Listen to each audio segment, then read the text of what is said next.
flying solo. Hope Sheets is doing well on his trip. We are going to be talking through the slate. So I'll give everybody a minute to jump on in. It's going to be a wild one probably, but at least it's all going to be within the hour. So we'll probably have some scrambling decisions to be made afterwards. I will be around in Discord until 8 Eastern time. Starting lineups are going to be very important today. If for example, like I have guys in my lineups like Aaron Brooks, who may not end up starting. And if he doesn't start, I'm not going to have interest in him particularly. If he does start, I'm going to have interest in him. We don't know the official starting lineup for the Kings, although we hear it's going to be Len starting at center. So Len becomes probably a better play than Thompson, but Thompson gets lower ownership, so you can take that shot there.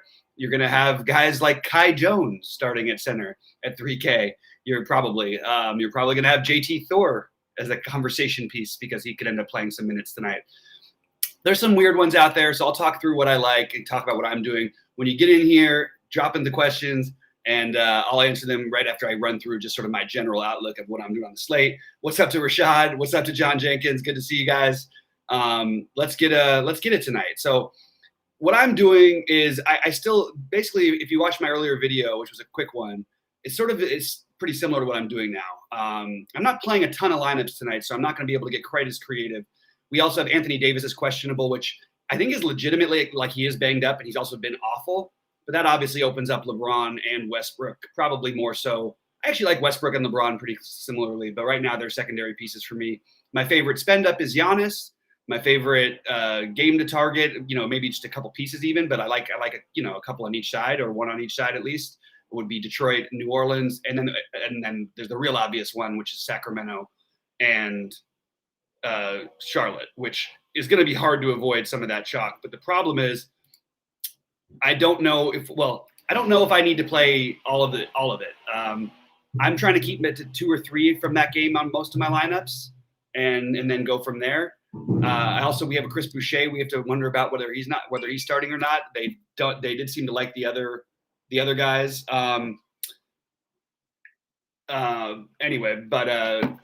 I'm just double checking all my notes here, like to make sure I'm on top of everything. But I'll just go through some ownerships of what I've got, and then I'll get to your questions and everything.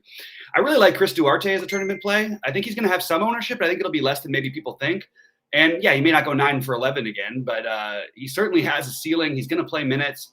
It's not a bad matchup. It's not a great matchup, but it's fine. He's 4,400. Interesting pivot off of Terrence Davis. I mentioned Aaron Brooks, who I like also at the 4K price range. There's a lot to like. I don't know what I'm going to do about this JT Thor thing. I need to see what's starting. It's really hard to make these decisions until we know who's starting. But I think Giannis, we mentioned about how he's always terrible in Miami. I keep mentioning that. It's always the same deal. No matter who's playing, it seems like he always has a terrible game there. Against Cleveland, he was sort of held back after, missing the game. Before that, I think Giannis is going to go nuts tonight in Houston, and he is my favorite spend up. Other guys I really like in the mid-tier, Cade Cunningham, obviously all of the Charlotte guys. I'm going to try to avoid playing too much Cody Martin. I think that could end up being like he's going to play a ton of minutes. That's the thing that's hard to get over. But do we really need to play Cody Martin? I don't know. It feels a little bit like at this ownership it's fadeable. But anyway, that's where I'm at with that. I like Jeremy Grant and Cunningham. I mentioned Joe Val earlier, Josh Hart, obviously that's the popular one, but I like, going a little lower and playing Devontae Graham some. I have some LeBron, I have some Shai Gilgeous-Alexander, and I have some Westbrook. Those are sort of my main core group of players. Let's go, Brian Brooks. He just subscribed today. Hopefully the sheets work out for you well. Let's get it. Durant, I'm not getting to much Durant, and it's not that I don't like him. I'm not playing enough lineups to get to him. I just prefer Giannis. That's my only excuse. I think Durant is a really solid play.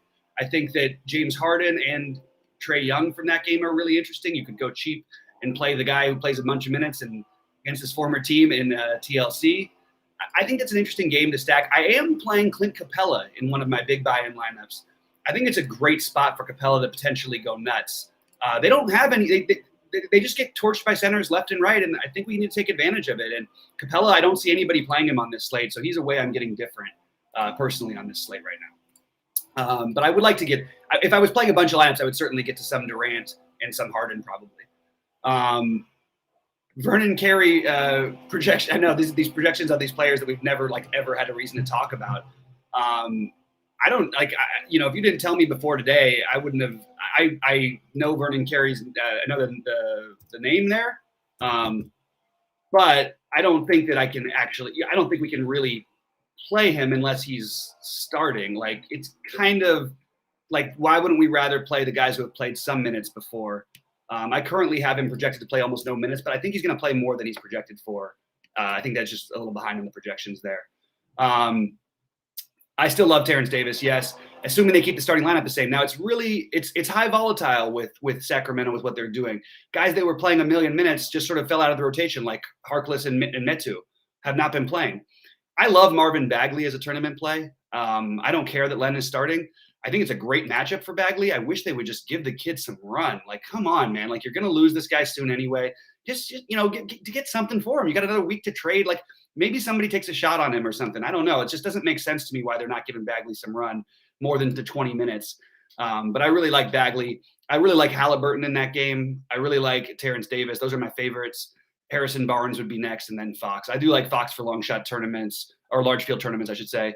I'm not going to be playing any Davion Mitchell. I find that there's better value, and the minutes are going to be in the somewhere in the low 20s probably, and that's probably not enough. Again, I'm not playing a bunch of James Bouknight. I'm playing a little bit of them, but I don't think you need to take those massive shots. I would rather actually play a guy who was great for me the other night at lower ownership if he does start, which is Armani Brooks. I think Buddy Hield is a long shot tournament play I would take shots on. A worse play on Fanduel for sure, because of the fact that it's Fanduel and the three-pointers don't count for much. But they really, they are limiting his minutes even in close games. And I don't understand entirely why. I don't know why they don't just sell out on their best players, put their 7 best guys together, have them play all but maybe, whatever, the extra 40 minutes and spread those out amongst the other guys. But Buddy Hield has played 21, 19, and 17 minutes his last 3 games. Now, I do have some Hield shares today, but it doesn't feel great. I think there's a very, very reasonable chance he just completely duds. I also think in this matchup, he could end up making 7 or 8 threes, and then you're a freaking hero for playing him. I think that's completely on the table. And then he takes Terrence Davis out of the mix. The guards, everybody in Cleveland, I think, is in play. I think it's a good price for Rubio. I have no problem with it. Forget the narrative even. I just think he's a solid play. I think that in that same game, Evan Mobley's a really solid play. Jared Allen to some extent. And Jared Allen is actually a really good play. I have some Capela with 100 left to go. I probably should turn a little bit of that into some Jared Allen stuff, because Jared Allen could absolutely go nuts. I pointed out how Cat bleeds points to other opposing centers, fantasy points, and I think that Jared Allen obviously fits that mold tonight. So I would get some Jared Allen shares if I was playing a bunch of lineups, and I'm not playing a bunch, and I do have a little bit of Jared Allen. So that's I know the question was about Rubio. I like Rubio fine. I'm not finding him in many of my lineups, but I like him just fine. That's where I'm at. To put it simply, but I have no problem if anybody wants to prioritize Rubio. I could see on a different slate that would make some sense. I actually, Rubio over a guy like Devontae Graham, who I like, probably makes sense. There's similar price ranges. I think Rubio does make more sense. I think Graham, though, I don't know. Actually, it's pretty close between those two for me. I do think Rubio is going, he's going to have some monster games here in these spots. So I think that he's probably – and there's some safety with him. He hasn't put up that huge game in a while, but he's been consistently around that, 25 plus range, which makes him very viable. So I think it's a fine play. Non-DFS, but who do I think wins the Brooklyn-Atlanta game tonight? I don't have a hard take on this one. I think I would lean Atlanta, but I don't have a really strong take on it. Neither one would surprise me. I think Atlanta would be where I would go if I had to. I don't think you have to. I don't think you have to run back if you're playing Harden alone. I think that's fine. You could get a fun little run back who's a cheapo who's going to play a bunch of minutes in that game as TLC. But I don't think that you need to necessarily run anybody back if you're playing Harden. No, I don't think that's absolutely necessary by any means. And keep popping in the questions, guys, because I'm going to be out of here in probably 15 minutes to finish my builds. But I'm happy to stick with you guys for the next 15 minutes and see what happens. Favorite play? These questions are always so weird to me. I never know how to answer these strange. Just your favorite play on the slate. I don't think that I don't think that way. I don't know how to explain it. I think that there's a lot of guys who I've got exposure to. I could say I like Giannis is my favorite spend up. Terrence Davis, probably my favorite feeling safe-ish cheap play. I like, I still am going to take some shots, even though there's definitely some concern with Boucher. I like Chris Duarte as a little bit, maybe of a, not sneaky, but like as a Terrence Davis pivot, I like Cade Cunningham and Jeremy Grant as guys who maybe get a little bit overlooked on this slate. I like Tyrese Halliburton a lot. I love Joe Val. I think Joe Val has a monster game here. Really like the price. If you're playing on Fanduel, you should probably be playing Joe Val. And even with the chalky ownership, fortunately, he'll be a little less owned on DraftKings where I'm playing today. I'm not playing on Fanduel. There was no good tournaments, and I didn't want to get invested without good tournaments. Any McGee, Cam Johnson love with Ayton? I don't know the question. Did I miss on something here? Let me know if I missed on something, because I have Ayton as questionable. If you know for sure that Ayton is out, absolutely I'll have interest in those guys. But I still don't have Ayton as out. I have him as questionable. It is a midday downgrade, which is probably a good sign that you should take some shots. So maybe that is the thing to do. Maybe play some JaVale as opposed to the early guys, the Suns, because the Sacramento guys. I think it's a really sharp thing to do, and just speculate that Ayton's out. Now, if Ayton's in, McGee can still get you 15 fantasy points or 20 possibly. It's still on the table. So I'm okay with it. I'm definitely good with that. I actually like that McGee play quite a bit. Cam Johnson, I don't see as being viable on DraftKings at 4,600. Sure, he can always shoot his way into a game, but I don't see him as being particularly viable there. At 4,100 on FanDuel, I think he's very viable. So good question there. I do think those guys are interesting. Like, I like Josh Hart too. It seems kind of silly though that we're going to play him at this ownership, to be completely honest with you. He's not a guy who has to get there. He's a good real life basketball player. He's a good rebounder. He's not going to go out there and take 20 shots ever, just not in his game. And I think he's a really good play who's going to be incredibly popular. And at this ownership, I think the right thing is to do is try and be underneath the field if you're playing a bunch of lineups. If you're not, maybe you do play him if you're only playing one lineup. That's where I'm at on Josh Hart.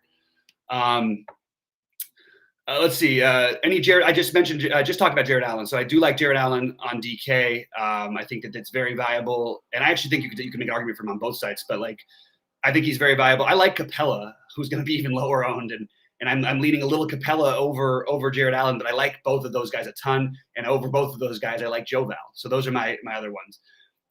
With the legitimate Ayton questionable thing, I think that is a sharp move. DFS Wolfpack. Favorite Hornets players, or that's a good question. So let's go through the Hornets for, it's weird because I actually think that they'd rate out to be pretty similar for me. I like Bridges the best. I like Hayward the second best. I like Oubre the third best. And I like Martin the fourth best. That's where I'm at with those guys. I think you can mix in Book Knight and JT Thor and Kai Jones. I don't think you need to, but I think you can. So that's my Hornets players in order.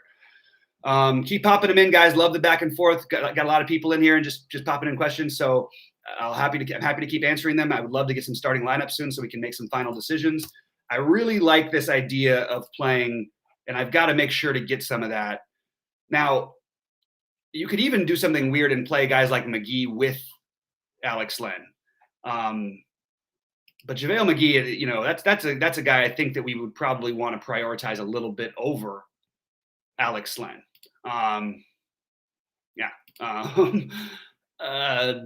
If we knew that Ayton's out, that's the only thing. And if Ayton's out, the good thing is we may not know until after, so you're going to get some edge. Some people are going to go ahead and make that play anyway. But you're going to get some edge by the fact that some people are just not going to be able to do it. They just can't. It's not possible that they're going to be able to. So I actually really like that idea quite a bit. Let's see what else we got in here. Favorite DK center, trying to play Val and Capela, but struggling. Okay, so then you get, the higher tier. It's Capela for me. First of all, you can play Giannis at center. That's fine, but I do like the centers today, so maybe you don't want to do that. It's Valanciunas, then Capela, then then Allen for me. But then the low end, you have the guys who I mentioned, Alex Len, Boucher is power forward center. You can use him at power forward. Again, center's fairly strong. I think Tristan Thompson now became a good tournament play, not so much a great regular play. I think JaVale McGee is another one. So that's what I would be doing with that. That's where I'm at with it. And that's pretty much all the centers I'm using. So I don't have anybody else to drop in there for you. Can you play all 4 Hornets? Yes, but I don't think that's the optimal way to do it. I think you're going to try and get the right 3. And even if they all get there, there's other guys who are going to get there a little bit higher at those things. So I'm going to try and I'm trying to keep it down to 3, and I'm actually playing 2 run backs from Sacramento in most of those spots. Not all of them, but in most of them. All right, let's see. But I mean, if there was a game you could do it, this would be to get you have a fast-paced, no defense team that they're playing against. So there is a chance that you could see like everybody 6x, and that would be pretty solid. Kelly Oubre it feels really weird to say that Kelly Oubre is a good cash game play, but I mean, these numbers just don't lie this. I mean, he's just taking 500 shots. His usage is absolutely absurd in this current offense. The matchup is terrific. So yeah, Kelly Oubre is completely fine as a tournament, as a cash play. He's as anything. He's fine in all formats. I really am coming on to this. I need to try and find a way to do that after the show, is to come on to more of the what's his name? The JaVale, because I think that is really, really interesting. All right, what else have we got in here? No problem, Adam. Always happy to be helpful. Favorite game stack is the first one, sadly, Eric, the chalky one. But if you're going to go for another one, I would suggest New Orleans and Detroit. I like that game. I like KD as a spend up. I mentioned that earlier on the show. I'm not playing him. I'm preferring Giannis over everybody. But that's where I'm at. Thoughts on Anthony Davis playing looks dim. The thing that's I'm struggling with is I feel like we would probably know if he wasn't going to. I feel like he is banged up, so that leads to him not playing. And then I also feel like the Lakers are really trying to get right, and they're definitely not right. I thought that after the first quarter last night, I'm ready to go. Okay, they turned the corner. They got rid of the DeAndre Jordan mess. They got Dwight Howard basically only playing a few minutes. I thought they were going to turn him around. Wasn't the case. I think they're trying to put their best foot forward. And Anthony Davis has been, in all honesty, maybe one of the worst players in the NBA this season. Without Anthony Davis, I think that it's just awful. His numbers are staggeringly terrible. Like, he's really, really terrible. And he doesn't move the same. He's not the same guy we remember. He can't shoot anymore for some reason. And he's also hurt on top of it. By the way, if he plays, he's a great play. That's the other thing I'd say. Like, there's nobody who size-wise can match up with him on OKC. Bridges or Grant on DK for the last spot? Bridges. I don't know what the rest of your lineup looks like, but Bridges would be my answer as the better raw play. I do like Grant as a different play. Eric, are you saying now? Eric, make sure if you're saying AD is going to play, don't make sure to say my opinion is AD is going to play, because everybody in the chat usually is really good about like actually saying hey, this is what's been reported, this is what's happening. We don't just say things that what speculation are as fact, because that if you saw something, let us know if you saw something. If you didn't see something, please say I did not see this. I think AD is going to play. That's what I would do. Just make it really, like, it just gets really tricky otherwise. I think Darius Garland is a terrific tournament play. Okay, that's what I thought. Good. That's no problem, man. Just wanted to point it out. I think Darius Garland is a tremendous play. I actually am flirting right now with maybe taking out.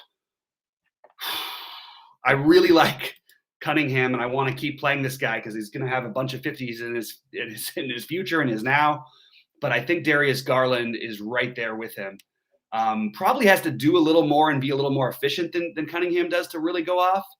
But I like both of those guys a lot. I'm just running a little bit more from the New Orleans side, and it makes more sense to correlate. But I think that the Darius Garland is a tremendous tournament play, as is, we talked about, Ricky Rubio. Garland, I think is a solid one. Don't worry, Eric. No problem, everybody. Higher upside, Grant or Hayward on DK? It's Hayward. Pretty simple. They both can get 50 plus. Hayward's going to get there more often because, I mean, you're taking out like an incredible amount of usage. Also, they can't play small. I mean, they don't have bodies like in Charlotte. They need to play these guys. Look at the minutes he's playing. Gordon Hayward, 41 minutes the last 2 games. I mean, like, it's got to be Hayward. But I do like Grant. I mean, in all honesty, I have them both in the same lineup right now in one of my main builds. Still playing Brooks. I need him to be starting to play him. That's my answer to the Brooks question, and it's not going to change. Even still, I think it's starting to feel more and more thin as the day wears on.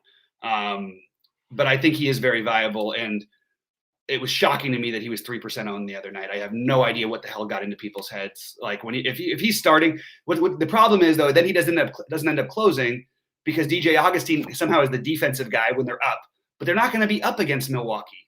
So Armani Brooks should be the one out there trying to score. Like that's what I would think. Maybe I don't know. That's the way that's the way they've sort of leaned so far with him. Do I like Ingram on FanDuel? I do, Eric. I don't on DraftKings as much. It's a little harder for me to get to that 8,700 price point. I'd rather play like guys like Anthony Edwards a little bit. No problem, Rashad. Hey man, appreciate you. Thanks for coming on in here. Mikhail Bridges, zero interest at all for me in any format. Just don't see why we would need to do that on this slate. I think there's a million better plays. He's fine. He's the same every day. Mikhail Bridges is a great, like a guy who I would do anything to have on my real life team if I had some studs like the Lakers, for example. But to play him seriously, like what does he do? When does he get there? Like once out of 10 games, and he always has ownership too. So I don't know. I'd rather take a real speculative play than play him personally. That's where I'm at on that one. Let's see. It looks like we're pretty much running out of time. Well, we got 5 more minutes. So thoughts on Pat Bev? Zero thoughts on Pat Bev. Don't have any interest in Pat Bev. I don't think in any format. Let me make sure that I'm not missing something with Beverly. It's fine. Not for me. The guy who is going to get overlooked, who was so popular in this spot for a while, is Anthony Edwards. And I think that Anthony Edwards is worth taking a shot on. I think Pat Bev on DK is okay. I would rather play Malik Beasley, as horrible as he can be sometimes. At least he can shoot his way into 35 or something like that every now and then. He just did it against Atlanta the other day. And I think Beasley's the better play between he and Beverly, personally. I think Beverly gets there more often, or gets to a reasonable number more often. I think Beasley gets the higher number more often.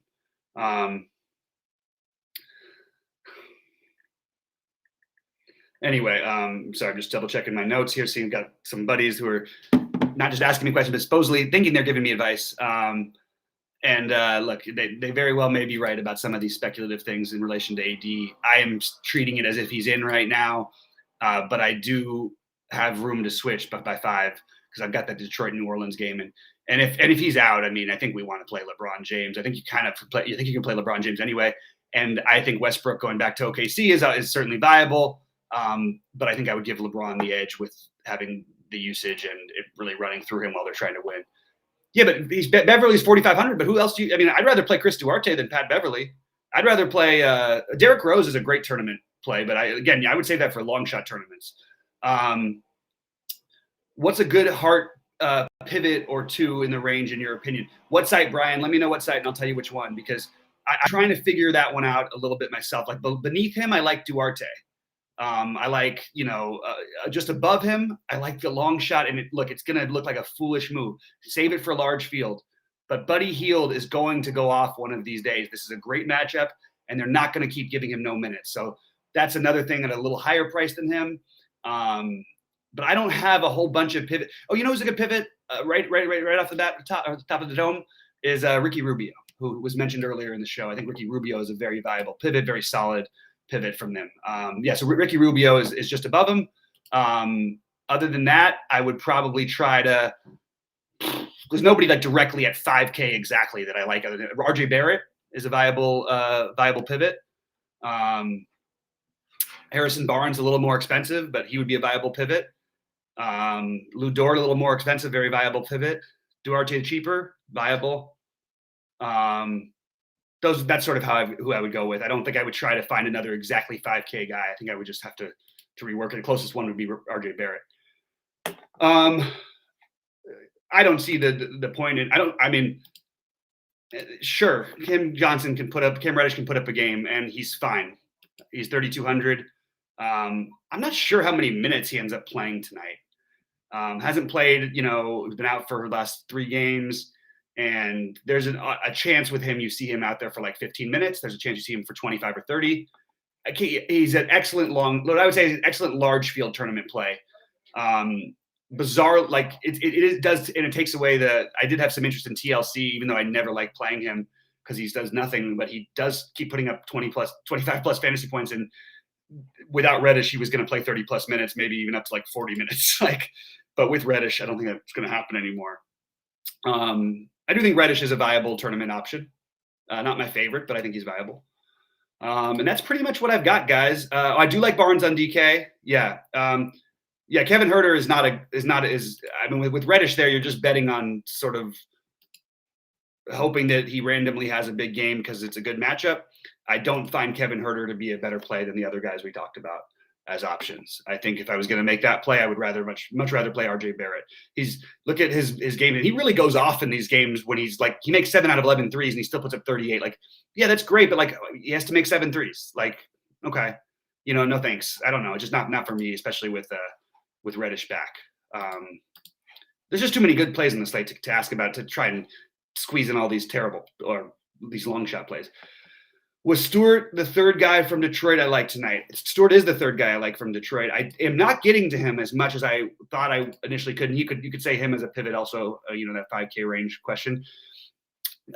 Centers don't tend to do all that well against Joe Val very often. And I think I would actually prefer Saddiq Bey over Stewart, to be honest. But I think Stewart has upside. His minutes upside, and when he plays minutes, he can get there. But he has minutes upside because he might have to match up with Joe Val. He also has potential foul trouble in this game. He's fine. I think I would go Saddiq Bey ahead of him. That's what I got.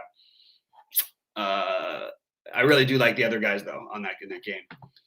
Do I like? Eric, I just answered your question, and I didn't even see the question. I answered Nicholas Dunbar's question. I didn't even see the Bay question. That's pretty funny. RJ Barrett, maybe he does start balling the rest of the season. I don't know, man. That situation in New York is it's a little strange to say the least. You just have so many guys, the same kind of players. But RJ Barrett is I think, it's an extremely viable play. Like, he's not going to play his 37, 38 minutes every night. He will some nights, but other nights he'll play 20. Like, that's what's going to happen. They're going with that kind of strategy, and I do think RJ Barrett is pretty damn viable, to be honest with you.